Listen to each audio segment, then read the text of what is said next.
JEE 26 वाले students, मुझे पता है मैं ज़्यादातर लोग जेई एडवांस के लिए टारगेट कर रहे होंगे। जेई मेन के लिए सोच के तो कौन ही पढ़ता है, स्पेशली अगर कोई इतना पहले से प्रिपेयर कर रहा है, उसका टारगेट रहता है मैं आईआईटी जाना है। लेकिन एक हार्श रियलिटी ये रहती है कि ज़्यादातर बच्चे बोल तो देते हैं कि हम तो आईआईटी की तैयारी कर रहे हैं, लेकिन वो आईआईटी के लिए क्वालिफाई भी नहीं करते, जेई एडवांस के लिए क्वालिफाई तक नहीं करते। This is the harsh reality of this exam कि 10% बच्चे या उससे भी कम सेलेक्ट होते हैं फॉर जेई एडवांस, बाकी लोग घर जाते हैं वापस या जेई मेन का कोई कॉलेज लेते हैं, राइट। और यूजुअली जो बच्चे इवन जेई मेन के थ्रू अच्छे कॉलेज में जाने वाले हैं ना, वो एडवांस के लिए क्वालिफाई कर जाते हैं मोस्ट केसेस में, ठीक है। तो if you are not qualified for JEE Advanced, it's over, right, in a way. At least JEE का it's over, your life is not over obviously, but at least JEE वाला जो साइड है वो तो ओवर है भाई, ठीक है। तो कुछ यहाँ पे चीजें हमें जाननी होंगी कि बच्चे क्यों जेई एडवांस्ड को क्रैक ही नहीं कर पाते हैं, ठीक है। और उसका आई थिंक सबसे बड़ा फैक्टर जो है वो है आपने 10वीं और उससे पहले क्या किया है। मतलब मैं कहूंगा कि 11वीं के मिड से पहले क्या किया ना, वो डिटरमाइन करता है कि बच्चा आईआईटी पहुंचेगा या नहीं। हाँ, एनआईटी बिट्स अगर आप ऐसे भी पहुंच जाओगे उसमें कोई बुरी बात नहीं है, वो तो हो जाएगा, क्योंकि सिंपल आता है यार, मेंस का पेपर, बिट्स का पेपर सिंपल आता है। बहुत डिफिकल्ट क्या है, जेई एडवांस, राइट, उसमें बच्चे लटकते हैं। तो क्यों लटकते हैं, तो उसका आई थिंक फंडामेंटल कारण ये है कि जो बहुत ही ज्यादा हॉट्स वाली स्किल होती है, हाई ऑर्डर थिंकिंग स्किल, ये वाली जो प्रॉब्लम सॉल्विंग है कि आप बहुत ही हायर लेवल पे थिंक कर पा रहे हो, जो अपने ओलंपियाड में भी देखा जाता है। ओलंपियाड के पेपर आप देखना, कितना सोचना पड़ता है उनमें, राइट। आरएमओ के पेपर आप देखो, आईजेएसओ के देखो, या इवन एनएसीपीओ इनके पेपर आप देखो, आईएनपीएचओ के। तो जेई एडवांस भी उसी कैटेगरी का एग्जाम है, और मैं कहूंगा उससे एक स्टेप आगे, क्योंकि इसमें सब सब्जेक्ट आते हैं और पूरा 11th 12th सब आता है दबा के, एकदम सिलेबस बहुत हार्ड है, राइट। तो ये मल्टीपल रीजन से हार्ड एग्जाम है। कॉम्पिटिशन और पेपर का पैटर्न तो है ही, वो तो चलो ठीक है, सरमाउंटेबल है।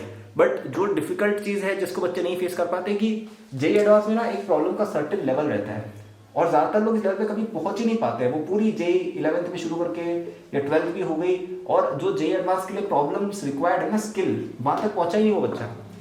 क्योंकि आप देखो एडवांस के पेपर उठा के, उसकी लैंग्वेज ही दिमाग के ऊपर से जाती कई लोगों के, तो फिर इतना बड़ा डायग्राम आ जाता है, इतना एक पैराग्राफ का क्वेश्चन है, तो कई लोग कॉन्सेप्चुलाइज ही नहीं कर पाते क्वेश्चन को, और जो लोग कर लेते हैं उनमें उतनी क्षमता ही नहीं उनके दिमाग में कि वो इतनी हार्ड प्रॉब्लम्स कर पाए। मैथ्स आती नहीं, इतनी जीवन में ही नहीं देखी कभी। उनके क्या सिंपल क्वेश्चन हो जाते हैं कि अच्छा बताओ, ये वेक्टर है, ये वेक्टर है, इसका डॉट प्रोडक्ट क्या है, या इसका क्रॉस प्रोडक्ट क्या है, या इसका रिफ्लेक्शन अबाउट दिस क्या है। ऐसे सिंपल सवाल। अच्छा ये एपी है, बताओ इसका ये वाला टर्म का ये वाला सम क्या है। ऐसे सिंपल वन लाइनर क्वेश्चन लोग कर लेते हैं, सिंपल जो लीनियर क्वेश्चन होते हैं।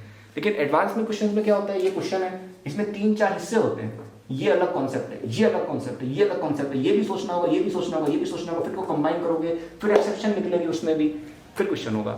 तो इतना थिंकिंग पावर डेवलप होगा नहीं जब तक आप एडवांस नहीं कर पाएंगे। और ज्यादातर बच्चे इसीलिए आईआईटी नहीं पहुंचते हैं। मेन तो कर लेंगे, लेकिन इस लेवल की थिंकिंग नहीं है उनमें। अब थिंकिंग आएगी कैसे, वो एकदम से नहीं आती है, मतलब ड्रॉप ईयर में नहीं आएगी, वो 12th में नहीं डेवलप हो जाएगी, वो आपको लंबे टाइम से डेवलप करनी होती है।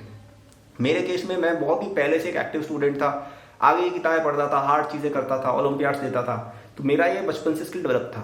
और ज्यादातर बच्चे जो बहुत ही अच्छी रैंक लाते हैं उनका होता है। और आप अभी अगर 10वीं में हो, 9वीं में हो, मतलब इवन 11th में एंटर होने वालों की भी मैं बात करूँ, आपके पास वो टाइम है, आपके पास अपॉर्चुनिटी है कि आप उस लेवल की थिंकिंग अपनी डेवलप कर सकते हो, प्रोवाइडेड आप पढ़ो और मेहनत करो। मैंने पिछली वीडियो में आपको कुछ बातें बताई भी थी कि कुछ चीजें 11th की आप अभी से पढ़ लो, 10th वापस से रिवाइज कर लो, जो 11th के स्टार्टिंग के टॉपिक्स है उनको पढ़ लो, एनसीईआरटी से, एचई वर्मा से ही सही पढ़ लो। उससे क्या होता है, आप चैलेंज होगे, आपका जो कंफर्ट जोन है उससे बाहर निकलोगे और थोड़ा आगे का सोचोगे, वहां से आपकी ग्रोथ चालू होगी, ठीक है। तो ये कंफर्ट जोन में जो बच्चे आ जाते हैं ना कि टीचर ने पढ़ाया उतना पढ़ लिया, एक क्वेश्चन आगे नहीं किया, एक क्वेश्चन पीछे, उससे नहीं होता है एग्जाम। कोचिंग का मॉड्यूल नहीं है, ये आपका एग्जाम है। उनको कोई फर्क नहीं पड़ रहा है आपकी 10th तक क्या परफॉर्मेंस थी, कोई फर्क नहीं पड़ रहा है। उनको ये देखना है कि आप एडवांस के दिन परफॉर्म कर पाते हो या नहीं, और वो कैसे होगा, अगर आपने उस तरह के क्वेश्चंस की प्रैक्टिस की हुई है। तो हाउ टू गेट देयर, सबसे बेस्ट स्टेप है कि आप 10th में इतना पढ़ लो कि 11th से पहले आपको बहुत सारी चीजें आती हो पहले से ही, ठीक है। उससे क्या आपको 11th में टाइम मिलेगा आगे का पढ़ने का, डिफिकल्ट क्वेश्चंस करने का, जिससे आप उस ककून से बाहर निकलोगे, ठीक है। तो इट्स वेरी इंपॉर्टेंट कि अभी वाले टाइम को आप यूटिलाइज करें। पिछले वीडियो में मैंने बताया भी था आपको कि कैसे आप कर सकते हैं, वो आप देख लीजिए, नए हो सब्सक्राइब नोटिफाई कर लो। लेकिन मोस्ट इंपॉर्टेंटली थोड़ा सा हार्डर प्रॉब्लम सॉल्व करो, थोड़ा सा जो कंफर्ट जोन से बाहर है वहां पे जाओ, फिर आप जीतोगे, राइट। एंड आपको और हेल्प चाहिए तो जेई 2026 कोर्स हमारा अवेलेबल है फॉर जस्ट 2000 रुपीज, केवल कल रात तक, ठीक है, 4 फरवरी तक। तो डिस्क्रिप्शन में आप जाइए, उस कोर्स का परचेस कीजिए, इमीडिएट मिल जाएगा, उसको पढ़ना, उसमें आपको ये सब चीजें सीखने को मिलेंगी जो मैं कह रहा हूँ। कि आपको उसमें 9th का भी पूरा रिवीजन है, 11th के भी कई सारे टॉपिक्स पहले से और हार्डर प्रॉब्लम्स मिलेंगी थोड़ी, तो आपके चैलेंज होंगे। और ये चीज़ अभी हो गई तो हो गई, आप 12th में ये डेवलप नहीं कर सकते। ये चीज़ अभी 10th के अंदर, 11th की स्टार्टिंग में आपको एक पीरियड है जब थोड़ा स्लो चलता है प्रिपरेशन, तब आप 5-6 महीने की एक बढ़त ले लीजिए बाकी एस्पिरेंट्स पे, थोड़ा सिलेबस आगे बढ़ा लीजिए, अब जाके आपको वो एज मिलेगी जो चाहिए होती है। ठीक है, तो अभी पढ़ो थोड़ा सा, बोर्ड एग्जाम भी पढ़ो बिल्कुल दोनों को, लेकिन थोड़ा थोड़ा टाइम मिले तो थोड़ा थोड़ा आप 11th का भी पढ़ते जाइए, और 11th की स्टार्टिंग में भी स्लो चलेगा।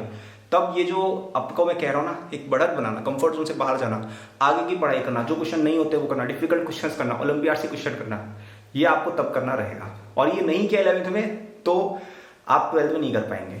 और हेल्प चाहिए JEE 2026 कोर्स कल तक डिस्काउंट पे, उसको लेके पढ़ना। बाद में तो आपकी 11th चालू हो जाएगी, फिर कोई मतलब नहीं है, फिर आपको ये सब कुछ नहीं मिलेगा, क्योंकि फिर आप एक जस्ट अनदर JEE एस्पिरेंट बन के रह जाओगे। ठीक है, so that was the video. Like subscribe कर सकते हैं if you interested in the course, get it using the link below.